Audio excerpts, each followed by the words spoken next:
ஓம் நமோ நாராயணா. உங்கள் activation astrologer KR Govindaraju பேசுகிறேன். மிதுன ராசிக்கான ராகு கேது பெயர்ச்சி டிசம்பர் 5ஆம் தேதி 2026 எப்படி இருக்கும்? இப்போ இந்த கிரக பெயர்ச்சியை சொல்லும்போது எப்படி இருக்குன்னா, ராகு 8ல் கேது 2ல், ராகு 8 கேது 2ல், இப்படி இந்த கிரகங்கள் இருக்கும்போது இந்த சர்ப கிரகங்கள்னால யோகத்தை எப்படி இந்த ராசிக்காரங்க அனுபவிப்பாங்க, இந்த தோஷம் உள்ளவங்க இதுலேருந்து எப்படி வெளியில் வர்றது அப்படிங்கிறத ஒரு சொல்கிறான்.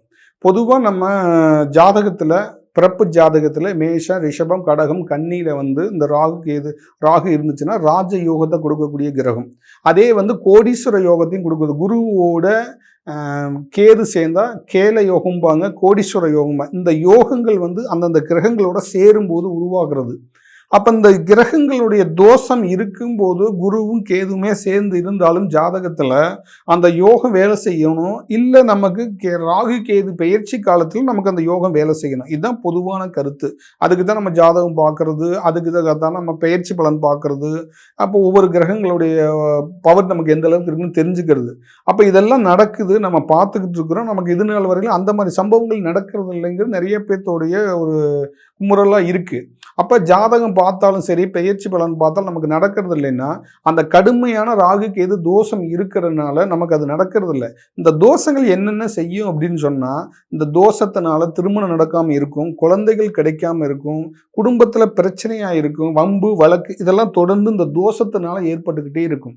இப்போ ஒவ்வொரு கிரகத்துக்கும் ஒவ்வொரு பவர் இருக்க மாதிரி இந்த 2 கிரகங்களுமே இந்த மாதிரி உடம்புல நம்ம ஜாதகத்திலையும் உடம்புலையும் தோஷத்தை ஏற்படுத்தும்.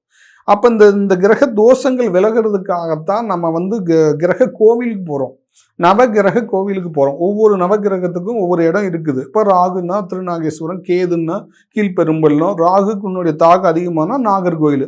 இப்போ இந்த கிரகங்களுக்கெல்லாம் அதிபதியாக இருக்கக்கூடியது தான் நாகர்கோவில், நாகராஜான்னு சொல்லி அந்த கிரகத்துக்கு கோயிலுக்கு. இப்போ இந்த சர்பத்துக்கெல்லாம் தலைமையிடம் நாகர்கோவில். இப்போ இப்படி ஒவ்வொரு கிரகங்களும் நம்ம உடல் ரீதியாகவும் சரி, ஜாதக ரீதியாகவும் சரி, அதோடைய ஆக்டிவேஷனை நமக்கு காமிச்சுக்கிட்டே இருக்கும். அது எப்படி நமக்கு அதுலேருந்து வெளியில் வர்றதுன்னு நமக்கு தெரியாமையே இருப்போம். எதனால நடக்குன்னா எப்பயுமே இந்த தோஷங்கள் இருந்தால் வாழ்க்கையில் ஜெயிக்கவே முடியாதுங்க. தோஷம் விலகுனா தான் நம்ம வாழ்க்கையில் ஒரு பெருமூச்சை விட முடியும்.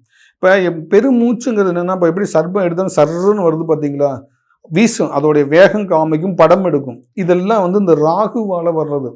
வாழ்க்கையில் ஒரு பெரிய லெவலுக்கு மாறுறாங்க, லக்ஸுரியான வாழ்க்கை வாழ்கிறாங்க அப்படின்னா அந்த ராகு மெயினாக ஒரு சப்போர்ட் பண்ணும். அந்த ராகுங்கிறது மிகப்பெரிய ஒரு யோகத்தை கொடுக்கக்கூடியது. பணம் நிறைய வந்துக்கிட்டே இருக்குது பார்த்தீங்களா, பணம் எந்நேரம் வந்துக்கிட்டே இருக்குது, பணம் கட்டுக்கட்டாக வருதுன்னா அந்த ராகுனால வர்றது.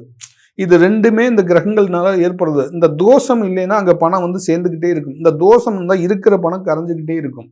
அப்போ இந்த நிம்மதி இல்லாமல் இருக்கிறதுலாம் இந்த ராகு கேதுனால தான். இப்போ ஒரு சில பேர்த்துக்கு உடம்புல டிஸ்டர்பன்ஸ் பண்ணும். இந்த கேதுங்கிற கிரகத்துக்கு இந்த கேது கிரகம் யோகத்தை கொடுக்கக்கூடிய கிரகமும் உண்டு. இதே கேது கிரகம் என்ன பண்ணுன்னா உடம்புலையும் செய்வனை குறிக்கக்கூடிய கிரகம்னா கேது தான் சொல்லுவேன் நான். ஏன்னா நான் இது நிறைய ஆய்வு பண்ணிட்டேன். உடம்புல நம்ம பின்னாடி நம்ம உடம்பு இருக்கு இல்லைங்களா, நரம்பு மண்டலம், முன்னாடி நெஞ்சு, இந்த இடத்துல இருக்கு இல்லைங்களா, அங்கெல்லாம் வைப்ரேஷன் ஏற்படுத்தும். முதுகு தண்டில் வலி இருக்கிறவங்களுக்கெல்லாம் அந்த கேதுவுடைய தாக்கம் இருக்கும்.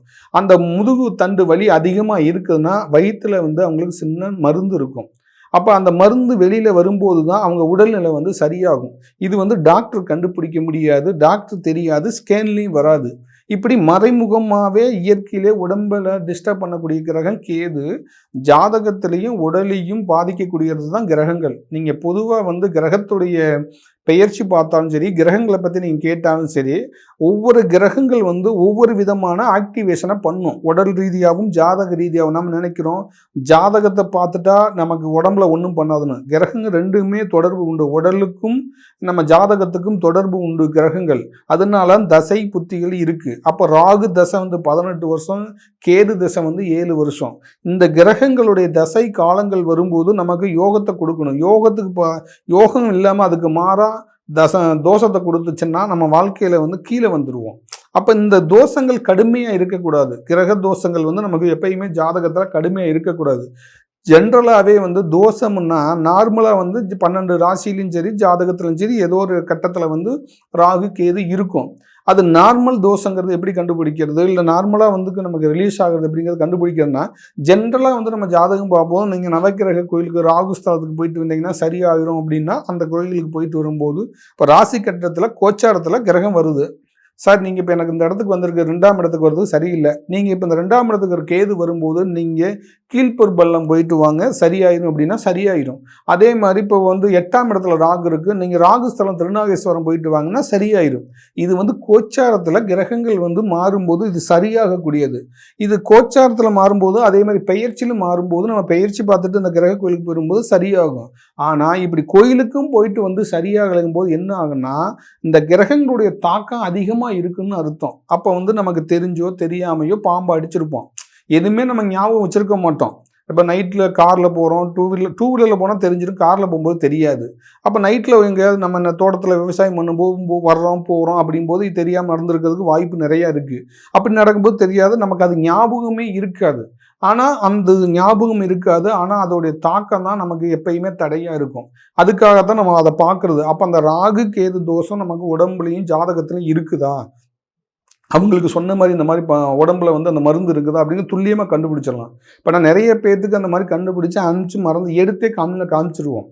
இப்போ உடம்புல இருக்குன்னா நான் செக் பண்ணி பார்க்கும்போதுன்னா இருக்குது அப்படிங்கிறது கன்ஃபார்ம் பண்ணணும். உடம்புல இந்த மாதிரி டிஸ்டர்பன்ஸ் இருக்குதா அப்படின்னு நான் கேட்டேனாலும் தெளிவாக அவங்களே சொல்லிடுவாங்க. ஏன்னா வலி தாங்க முடியாது. ஒரு குறிப்பிட்ட ஒரு ஸ்டேஜுக்கு மேலே அவங்களால ஜீர்ணிக்க முடியாது. அந்த அளவுக்கு அந்த கேதுங்கிற கிரகம் உடல் ரீதியாக பாதிப்பை கொடுக்கும். அப்போ அது உடம்புல இருந்து அது வெளியில் மூவ்மெண்ட் ஆயிடுச்சு, உடம்புல இருந்து அந்த மருந்து வெளியில் வந்துருச்சுன்னா அவங்க உடம்பு கிளியர் ஆகிடும். அப்போ அந்த கேதுடைய தோஷம் விலகிடும். அப்போ அவங்க அடுத்த ப்ராசஸ்க்கு அவங்க போகலாம். இதெல்லாம் வந்து கேது மறைமுகமாக செய்கிறது. அப்போ இந்த ராகுங்கிறது எப்படின்னா, இந்த ராகு உடம்பை நம்ம எப்படி சுற்றுற மாதிரி நம்மளை சுற்றி அப்படியே நம்ம தொழில் பண்ணுறோம்னா அப்படியே லாக் பண்ணி மேலே நின்றோம். அப்போ நம்ம தொழிலிருந்து வர முடியாது. அப்போ கடன் ஆகிறது, திருமணம் கிடைக்காம இருக்குது, குழந்தை கிடைக்காம, இது எல்லாமே ஒரே சுத்தா அப்படி கை கோர்த்துக்கும். மற்ற கிரகங்கள் வந்து உனக்கு யோகத்தை கொடுக்குற மாதிரி இருந்தாலும் குரு கிரகம் நல்லா இருக்குது, இப்போ குரு பயிற்சி ஆகிருக்கு நல்லா இருக்குது, சனி பயிற்சி நல்லா இருக்குதுனாலுமே இந்த தோஷ கிரகங்களை விட்டு விலக முடியாது. ஏன்னா அந்தந்த கிரகம் அந்தந்த வேலையை செஞ்சிடும். அப்போ அது இப்படி கோர்வையாக இருக்கும். அப்போ இதுலேருந்து நம்ம எப்படி வெளியில் வரணுங்கிறத தான் நம்ம பார்க்குறோம். அப்போ நம்ம ஜாதகத்தில் இந்த மாதிரி கிரக தோஷங்கள் இருந்தால் அதை சரி பண்ணும்போது தான் நமக்கு சக்ஸஸ் ஆன விஷயங்களுக்கு நடக்கும். இப்போ குழந்தை கிடைக்கிறது, திருமணம் நடக்கிறது, வேலை கிடைக்கிறது, வெளிநாடு போகிறது, இது எல்லாமே இந்த மாதிரி கிடைக்கும். கிரகங்கள் தோஷங்கள் இல்லாமல் இருக்கும்போது தான் யோகங்கள் வந்து அது பாட்டில் தானாக வந்துக்கிட்டே இருக்கும். அந்த யோக பலன்களால் பணம் வந்துக்கிட்டே இருக்கும். இல்லை அப்படிங்கும்போது அது அதோட இது வேலை மாதிரி இருக்கும். இப்போ இந்த ஆன்மீகத்தில் நிறையா பேர் இருப்பாங்க. இந்த கேதுங்கிறது ஞானகாரகன், ஞானத்தை குறிக்கக்கூடிய கிரகம். இதே பாருங்க, நம்ம தோஷத்தையும் கொடுக்கும், பாதிப்பும் ஏற்படுத்தணும். இதே இந்த கிரகம் நல்லா இருக்குது அப்படிங்கும்போது என்ன ஆன்மீகத்தில் பெரிய லெவலில் கொண்டு போயிடும். ஏன்னா ஆன்மீக சிந்தனையை உலகம் பூரா கொண்டு போகிறது இந்த கேது கிரகம் தான். கேது வந்து சாதாரண கிரகமே இல்லை. ஆனால் கேதுவுடைய தசாகாலங்கள் வந்து 7 வருஷம் தான்.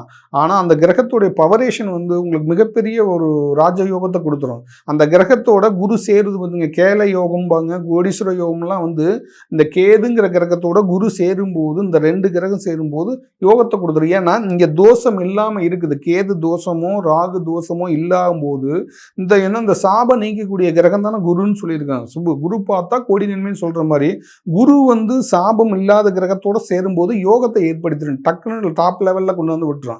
இதெல்லாம் வந்து இந்த யோகத்தை ஏற்படுத்திடும். அப்போ இந்த இணைவு இருக்குது, இந்த இணைவு இருந்து எனக்கு நடக்கலையும் போது அங்கே தோஷம் கன்வெர்ட் ஆகி இருக்கும்னு அர்த்தம். அப்போ நீங்கள் அதை தெரிஞ்சுக்கணும். அப்போ இந்த கேதுவும் குருவும் இணைஞ்ச ஒரு ஜாதகத்தில் இருந்து இந்த பெயர்ச்சி காலத்துலேயும் சரி பொதுவாக ஜென்ரலாக இருந்துச்சுன்னா அவங்க லாட்டரி சீட்டு வாங்கினா லக்கு கிடைக்கும். ஏன்னா இந்த கோடீஸ்வர யோகம், இந்த ராகு கிரகம், இந்த குரு கேதுவோட சேர்ற கிரகம் எல்லாம் சேர்ந்து அந்த பயிற்சி காலத்திலேயோ இல்லை ஜனன ஜாதகத்திலேயோ அப்படி இருக்கும்போது யோகத்தை வாரி வழங்கிடணும். ஏதோ ரூபத்தில் வந்து டக்குனு லாட்டரி சீட்டில் ஒரு பரிசு ஏற்படுத்திடும். இது வந்து கிரகங்கள்னால ஏற்படக்கூடிய யோகம். அப்போ கிரகங்களில் வந்து நம்ம எப்படி வழிபாடு பண்ணுறோமோ அந்த அளவுக்கு யோகத்தை கொடுக்கும். அப்போ நமக்கு தோஷம் விலகணும். சார் நிறைய பேர் பாருங்க, உங்களுக்கு அந்த காலங்கள் வரும்போது அது ஆட்டோமேட்டிக்காக அந்த இடத்துக்கு அந்த கிரகங்கள் கொண்டு போய் விட்டுரும். இப்போ இந்த ராகு கேதுங்கிறது பார்த்தீங்கன்னா இந்த சனிக்கிழமை ஞாயிற்றுக்கிழமை இந்த 2 ஸ்தலத்தில் பாருங்கள். ஏன்னா அதுக்குரிய கிழமை வந்து எப்படின்னா சனிக்கிழமை தான். மெயின் அந்த சனிக்கிழமை நாளில் இந்த ராகு கேது ஸ்தலத்தில் வந்து நிறைய கூட்டம் கூடும், நிறைய போய் போவாங்க. அப்போ அத்தனை பேர்த்துக்கு அதோடைய தாக்கம் உடம்புல இருக்கிறனால தானே நமக்கு கேது கிரகத்தை போய் வழிபாடு பண்ணணும், ராகு கிரகத்தை போய் வழிபாடு பண்ணணும் மக்கள் போகிறாங்க. அந்த போகிற இடங்கிறது வந்து மெயினான இடம் நான் சொல்கிற போது திருநாகேஸ்வரம், கீழ்பெரும்பள்ளம், இந்த 2 கிரகங்களும் அதிக பவரேஷன் உள்ள இடம் பூமியில். வைப்ரேஷன் கொடுக்கக்கூடிய இடம். அதனால தான் மக்கள் அங்கே போகிறாங்க. அங்கே போகிறதுக்கு காரணம் வேற எங்கேயுமே அந்த மாதிரி கிரகத்துடைய ஆற்றல் கிடையாது. ஒவ்வொரு கிரகமும் ஒவ்வொரு திசையை நோக்கி இருக்கக்கூடிய கிரகம் வந்து நம்ம சொல்கிறோம்ல மயிலாடுதுறை, கும்பகோணம் இந்த ஏரியாவில் தான் இந்த கிரகங்களுடைய ஈர்ப்பு சக்தி, காந்த சக்தி அதிகமாக இருக்கக்கூடியது. இதோட ஈர்ப்புகள் அதிகமாக இழுத்துக்கிட்டே இருக்கும். மக்கள் கூடக்கூடிய இடத்துல இந்த ஏன் இத்தனை பேர் இந்த இடத்துக்கு போகிறாங்க அப்படின்னு சொன்னால் பொதுவாகவே அதோட ஈர்ப்பு திசை, அந்த கிரகத்தோடைய ஈர்ப்பு திசை அந்த இடத்துக்கு கொண்டு போய் சரண் பண்ணிடும். அப்போ போகிறவங்க அத்தனை பேர்த்துக்குமே நடக்குமான்னா, இப்போ நான் சொன்ன மாதிரி கடுமையாக இருக்கிறவங்களுக்கு அதுலேருந்து வெளியில் வராமல் இருப்பாங்க. கோச்சாரத்தில் இருக்கிறவங்களுக்கு போனவனே போயிட்டு வந்தவனே நல்லது நடந்துடும். இதுதான் நீங்கள் பார்க்க வேண்டியது. நம்ம ஜாதகத்துலேயும் சரி, பொதுவாக ஜென்ரலாகவும் சரி, நார்மலாக நமக்கு நவக்கிரக கோயிலுக்கு போயிட்டு வந்தால் சரியாயிருமா அப்படின்னு நம்ம பார்க்கணும். அப்படி நார்மலாக நவக்கிரக கோயிலுக்கு போயிட்டு வந்தாவே உங்களுக்கு அந்த என்ன காரியம் நினைக்கிறீங்களோ, குழந்தைக்கு வேணும்னு நினச்சி போகிறீங்களா, குழந்தை கிடைக்கும். திருமணம் நடக்கணும்னு நினச்சி போகிறீங்களா, திருமணம் நடக்கும். இல்லை வேலை கிடைக்காம இருக்குது, வெளிநாடு போகணும்னு நினைக்கிறீங்களா, வெளிநாடு போவீங்க. இப்படி அந்த கிரக கோயில்களுக்கு போக போக அது வந்து உங்களுக்கு சக்ஸஸ் கொடுக்கும். இது எப்படின்னா கோச்சாரத்திலையும் பொதுவாகவும் இப்போ நார்மலாக அந்த கிரகங்கள் இருந்துச்சுன்னா அந்த தோஷம் வந்து விலகி நீங்கள் போக சக்ஸஸ் ஆகும். கடுமையாக இருக்கவங்களுக்கு தான் நான் சொன்ன மாதிரி அந்த கிரக ஆற்றலை ஏற்படுத்தணும், அந்த கிரக வைப்ரேஷனை கொடுக்கணும். அந்த கிரக வைப்ரேஷன் கொடுக்கும்போது அவங்களுக்கு சக்ஸஸை கொடுக்கும். இப்படி இந்த ராகு கேது கிரக தோஷங்கள் வந்து எப்படி விளக்குறது, எப்படி ராகு கேது தோஷம் விளக்குனா அவங்க ஜாதக ரீதியாகவும் அவங்களுக்கு அவங்க வாழ்க்கையில் ஒரு மாற்றத்தை ஏற்படுங்கிறத வந்து நம்ம கண்டுபிடிச்சி அவங்களுக்கு ஆக்டிவேஷன் பண்ணி கொடுக்குறோம். இந்த ஆக்டிவேஷனுங்கிறத நம்ம தான் ஃபஸ்ட்டு பண்ணுறோம். அப்போ ஒரு கிரகத்தை நம்ம ஆக்டிவேஷன் பண்ணும்போது அதனால் பலன் கிடைக்கும், நமக்கு பவர் கிடைக்கும். ஒவ்வொரு கிரகத்துக்கு ஒரு பவர்னால அந்த கிரகத்தோடைய பவர் நெகட்டிவ் பவர் போய் பாசிட்டிவ் பவர் நமக்கு வரும்போது சக்ஸஸை கொடுக்கும். அப்போ நம்ம ஒவ்வொரு கிரகத்துக்கு ராகு கேது பயிற்சி சொல்லும்போது அந்த பயிற்சி மூலம் நமக்கு வரக்கூடிய யோக பலன்களை எப்படி அனுபவிக்கிறதுங்கிறத தொடர்ந்து என்னுடைய வீடியோவில் பாருங்கள். அப்படி சப்போஸ் வந்து பாருங்கள், லைக் பண்ணுங்கள், ஷேர் பண்ணுங்கள். சப்போஸ் நீங்கள் வந்து நமக்கு ஜாதகம் பார்க்கணுங்க சார், இந்த தோஷம் இருக்கனால தான் எனக்கு ரொம்ப ப்ராப்ளமாக இருக்குது, இதை நமக்கு பார்த்து ஜாதக ரீதியை பார்த்து எனக்கு சரி பண்ணி கொடுங்க, ஆக்டிவேஷன் பண்ணி கொடுங்க நீங்கள் விருப்பப்பட்டீங்கன்னா என்னுடைய கீழே இருக்க நம்பருக்கு கீழே இருக்க நம்பருக்கு கூப்பிட்டு நீங்கள் அப்பாயின்மெண்ட் வாங்கிட்டு வாங்க. பார்த்துட்டு என்ன மாதிரி ஆக்டிவேஷன் பண்ணலாம், எப்படி பண்ணலாம்னு சொல்லுவேன். அதே மாதிரி தொடர்ந்து என்னுடைய வீடியோ பாருங்கள். அடுத்த வீடியோவில் சந்திப்போம். நன்றி நேயர்களே, வணக்கம்.